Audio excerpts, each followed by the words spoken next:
Hey folks, welcome to another install and walkthrough guide for the Collateral Damage Sports Network plugin packages. This time we're talking about the Rolling Grid and Podium, one of our most popular overlays. And just like always, you're going to unzip that file, put it somewhere you know where to find. Then you're going to come into SDK, open up the settings, look under the overlay section and look for plugins. Click on that and then click the little three-dot box. That will open up your plugin manager. You're going to come down to the bottom left and hit import. Find that Better Grid and Podium class plugins. Get those in here. And then, as always, within the plugin manager, you don't really need to mess with anything from details, initialize, dispose, flush, or update. Styling is where you can make some adjustments in your CSS. And then, as a reminder, in the new plugin system, you can store all your CSS for each plugin in this tab instead of in the style overrides. Makes it a little easier to keep organized, and also toggles that CSS off when you uncheck this box in the plugin manager when you turn off the plugin, so that can also help you keep track of some things.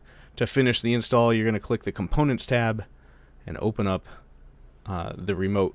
Depending on which version you have, you might have a couple different ones. This is the latest one I've got right now. It's called Better Grid Podium and Active. It combines the grid, the podium, and the active grid remote controls into one tight box. Whether you have the active grid plugin or not, this will kind of tighten it up. If you already do have it and you're adding the rolling grid, this will let you kind of get rid of the other active grid remote to keep things, without wasting space in your remote control panel. So we're going to hit that and then come down to the bottom right, click Add to Remote Control, and that should have us set up. So also remember, remotes are always, they make an appearance in the most bottom left portion of your remote control panel. So if you've got any buttons or other components that are low on the panel, then this one will be even lower, so you might have to scroll down to look for it. Alright, we're just going to run through the options here. So in the remote control panel, you've got your hide and show right at the top for the scrolling grid, the hide and show for the 10 car lineup, that's the active grid. Then there are some settings for how you want to advance the rows. My personal preference is to use the auto feature and put a 5-second setting on it. This usually, for an oval race, lets me run through a pretty sizable field with just enough time to say 2 names per row and still finish by the time they're coming around to take the green flag if I start my rolling grid right when the pace car starts moving. Otherwise, you can click manual and move the pages yourself with the previous and next buttons, or you can type in a specific row, or if you need to jump back to the first row for some reason. Then on the right side of the control panel, you've got a couple picture options to choose from. The driver photo, this is pulling from the driver information app or your driver overrides.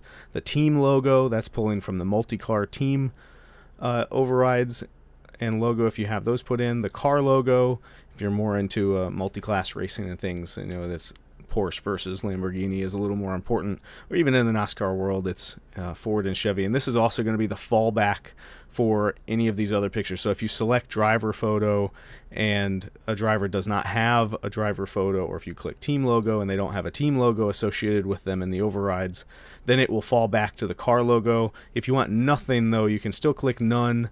That'll keep that box clean. And then there's a full size and a compact option.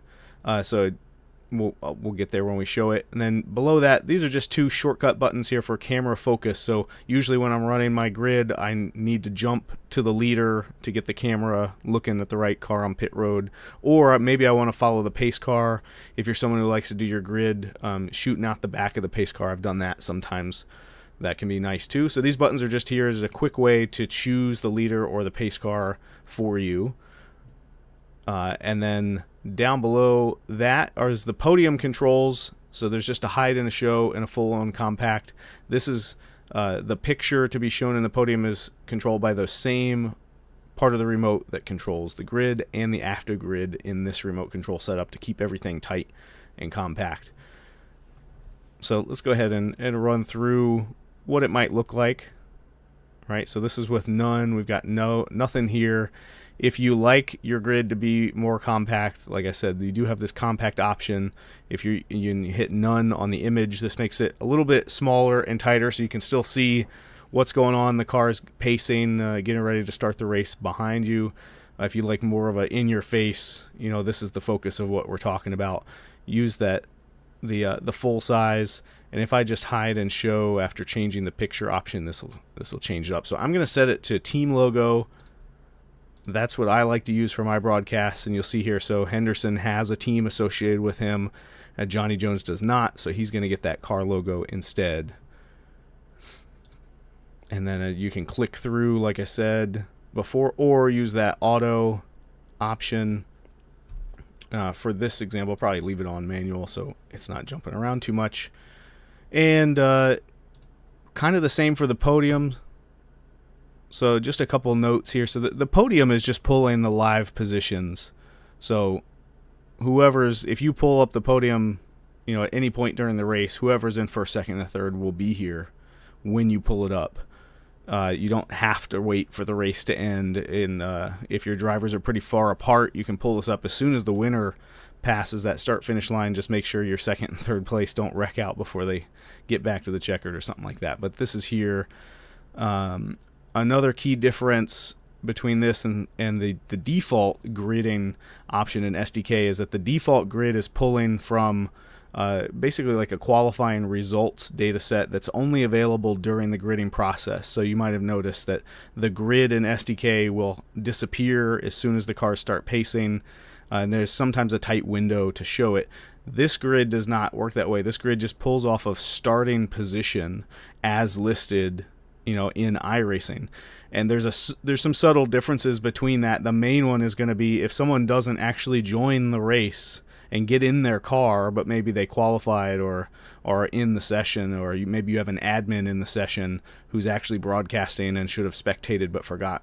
They will show up in this list because they technically have a starting position. So your final row sometimes will be two people who didn't actually start the race. So just keep that in mind as you're talking to your audience about this. You might have to call out, hey, this, and in 30th place is Shane Cochran, but actually he did not start the race, so keep that in mind. And you can just check that your timing table and in the live timing to double check that. Just want to mention that to everyone. But the podium, real nice to pull up. I like to throw a GIF behind it of fireworks and the league logo or something. You can really get creative with this and have some fun with it.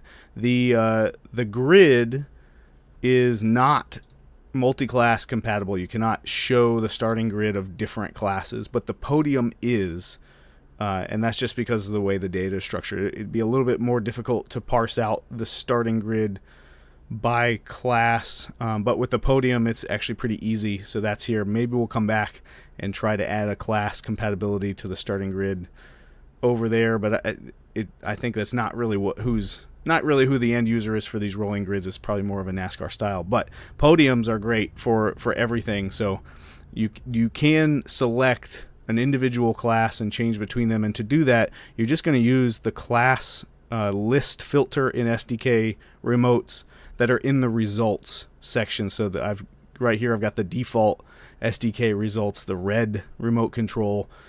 This race that I'm using as an example doesn't have classes, so it just has overall as an option. But if you were doing an IMSA race, you'd see the LMP2s and the GT3s, etc. in there. I also have the exact same list in my results plugin control panel, so you can select it there. But that's pretty much it. So these are really nice. They add a big punch to your broadcast, help you kind of talk through who you're going to interview at the end of the race. And the scrolling grid is just, this is one of those things that on TV they do it. It feels so natural to get to run through, talk about each driver starting on what row, and things like that, whether you like using the scrolling grid or the active grid. We didn't talk about that. That's a different plugin, but it's just kind of a different look. That one doesn't pull from starting position. It pulls from current position, so you can use that one for stage breaks and things. But that's a whole other plugin. I already have a video on that. Anyway, hope you guys really enjoy this. This is, like I said, my pretty much the best-selling overlay from CDSN is this rolling grid. We're always trying to make improvements to it, so there might be some differences if you're downloading this down the road from when this video was filmed. There might be a few more features later, but hope you enjoy it and have fun broadcasting.